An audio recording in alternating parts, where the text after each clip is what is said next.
Florida State football may finally be back.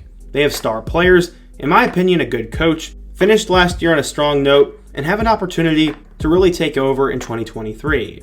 They returned their star quarterback in Jordan Travis, who's a dark horse Heisman contender and could be a top 5 quarterback in college football, if not already. They have a great couple of running backs, one of my top 5 receivers in the country in Johnny Wilson at receiver, and then arguably the best defensive player in the ACC in their pass rusher Jared Verse. Combining that with some great transfers, great momentum from last year, and just a considerable amount of hype, I think Florida State is ready to shock the world in 2023. And today, I want to talk about how many games I think they can win. We're going to go through the schedule game by game. I'm going to go in depth per pick, and then we're going to find out how many games they should win. I'm sure some of you will disagree with my takes, and be sure to let me know down below. Subscribe if you love college football content, and turn on notifications so you never miss when I upload.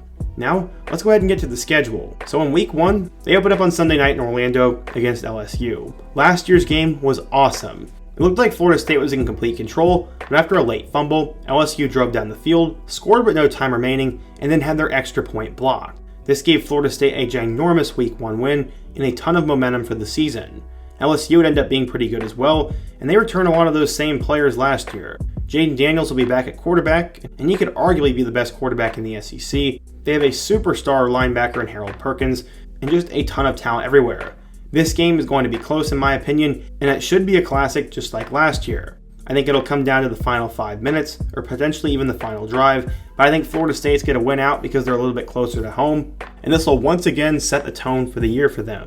In week 2, they go home to play against Southern Miss, and if that game's a problem, then Florida State is in deep trouble. But to be fair, they did lose to Jacksonville State at home a couple years ago, so it's not like it hasn't happened before, but it definitely won't.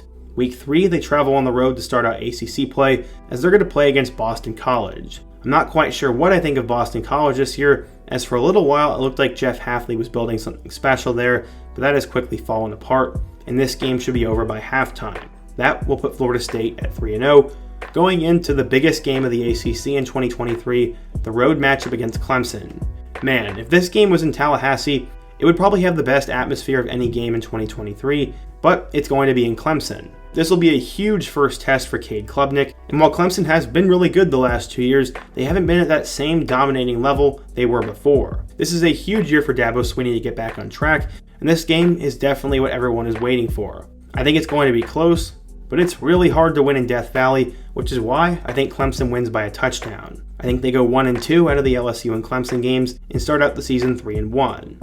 After that, they're going to play Virginia Tech at home, and while I think Brent Pry is going to do well in time, I'm not super optimistic about the quarterback spot, and I don't think Virginia Tech's quite there yet, so Florida State probably wins by 2 or 3 touchdowns. After that, they play against Syracuse, who lost their star running back Sean Tucker, but returns one of the top quarterbacks in the ACC in Garrett Schrader. Syracuse always plays well the first 6 games of the year, so this game might be more of a test than many people think, but it's at home, and I think by the end of the 3rd quarter, Noles fans will feel pretty confident in the outcome. Give them the win there. After that, they have a couple of tricky games. The first one comes against Duke. I know what you're thinking. Duke is just a basketball school, not a football school, but what Mike Elko did in year 1 might be the most underrated storyline of the 2022 season. Somehow, Duke won 9 games. That was just in their first year, and they return arguably the most underrated quarterback in the country in Riley Leonard, who's a true dual threat and has tremendous grit. I think outside of Clemson and LSU, this is actually the biggest test for Florida State, but because this game is at home, I think they win by a touchdown or 2. From there, they go on the road to play against Wake Forest, and typically, Wake Forest is well coached and disciplined, so this game will probably be a fight. With Sam Hartman going to Notre Dame, Wake Forest will have to break in a new quarterback though, and I also don't think they're going to be as good this year, so I give Florida State the win in that one. After that, they go on the road to play against Pittsburgh, and that's also another intriguing game. Pitt is also typically well coached and has a great defense, but they'll have to replace their starting quarterback and running back, so I think Pitt's going to get off to a little bit of a slower start. I think they're a bowl team, but Florida State probably wins this game by 2 scores as well. After that, 2 of their last 3 games are really exciting. They play their rival Miami at home. On November 11th, they play their rival Miami at home, and this atmosphere should be insane. Well, unfortunately, I don't think Miami will live up to the hype. It'll still be a good atmosphere, and it's usually a competitive game, and I don't think that's going to change this year.